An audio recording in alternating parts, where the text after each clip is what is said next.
Si Patrick tila naapektuhan ng ginagawang pagkwento tungkol sa kanyang partner kaya naman minabuti niyang magbukas ng salobin kay Kuya. Actually, Kuya, isa rin po sa reason kung mati po siguro ako makatulog.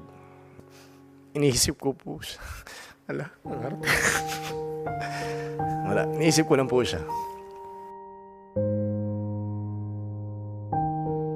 Halo-halong emosyon po siguro. Natatouch and nagigilty.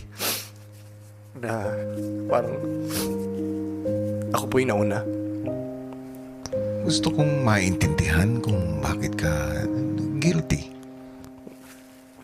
Ano po kuya, nagigilty po kasi parang naudlot ko po yung happiness niya.